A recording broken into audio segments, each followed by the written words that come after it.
Thank you for hanging out for the last segment of the Surround Sound podcast. It is called The Sign of the Times. This is where I take one nugget of information that I've learned over this past week and I try to make it make sense for us for the week to come. The title for this week's SOTT is Opposites Attract. But before we get into that, I would love to thank everyone that is listening via their favorite podcasting platform. And I would like to encourage you to go to your favorite social media channel and view what we have to offer. And for everyone that is on your favorite social media channel, I thank you as well. And please go to a podcast platform near you and download and or stream so you can listen to the show in its entirety. Vice President and Democratic nominee Kamala Harris selected her VP this week. Minnesota Governor Tim Walz. Chicago Bears GM Ryan Poles selected most of rookie quarterback Caleb Williams' running mates this offseason. However, the running mate that's thought to be with Williams or will be with Williams for the longest duration is wide receiver out of the University of Washington, Rome Odunze. Well, it's thought by many that Caleb selected him. We got our guy, said Williams, according to BearsWires.com. There are more than a few similarities between Harris and Williams.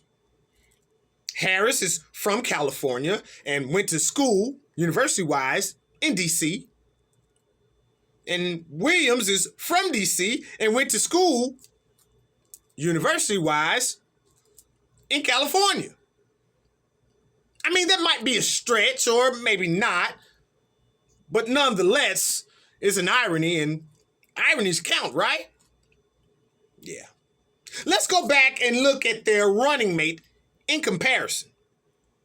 I would think that you would want a mate who is similar, but also better where you lack. Well, Caleb is not thought to be super fast, shifty at best, and he didn't run in the NFL Combine. And from what I searched the internet and saw, he's anywhere from a 4.6, 4.7, 4.8. Another knock on him is that he's slight of frame, but he definitely was the best player in 2022, and apparently in 24 as well, being selected with the number 1 overall pick. Well, his running mate, Rome Odunze, is 6'3", 215 pounds, and ran a 4.4 at the scouting combine. He was all Pac-12 first team.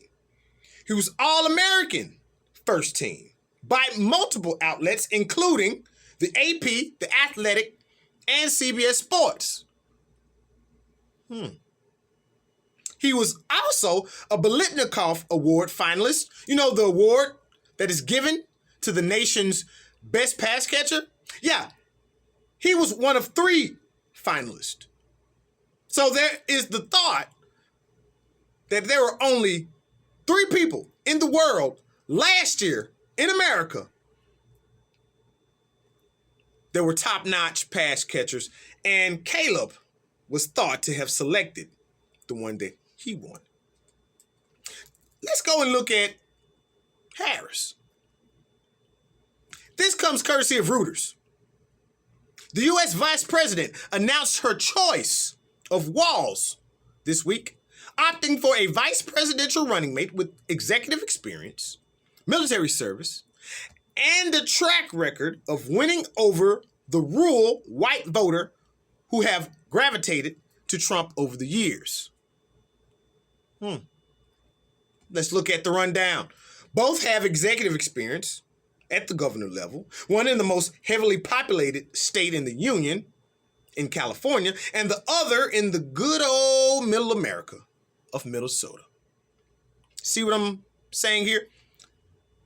As we saw earlier in the show, Walz was highlighted by Harris by his track record, including signing into legislation to provide paid family and medical leave for families in his state, protecting the rights to abortion after the reversal of Roe v. Wade, and the enactment of legislation requiring universal background checks for gun purchases.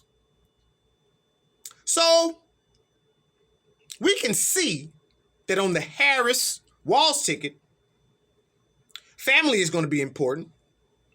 Women's reproductive rights is going to be important. And background checks as far as gun control will also be important. Lastly, the correlation I truly see is in performance. Over the years, we've all seen the rookie quarterback or the quarterback that is seldom used that has a ridiculous game against a top-notch NFL defense. C.J. Stroud did last year with the Texans, going 10-7, winning the AFC South and winning a first-round playoff game. To be honest, there wasn't a lot of film on Stroud early on, at least not in the NFL. And by the regular season's end, he and head coach DeMeco Ryans were running like a well-oiled machine. Let's go back 1 second to the thought of film. For 3.5 years, former President Donald Trump knew he would be pitted against Joe Biden, a person many, including Trump, saw as old and not in control of his faculties. But now there's a new player in the game, and for the Packers, Lions, and Vikings, there's a new leader to deal with. So, regardless of whom you root for, Democrat, Republican, or Independent, if one has voted for the Chicago Bears as their team or not, I would say that we can all agree that one does not know their opponent may wind up defeated. For everyone here at the Surround Sound Podcast, I am your host, R. Hunter Jr., the truth and not a rumor. And in the words of the scholar Jerry Springer, be good to yourself and each other.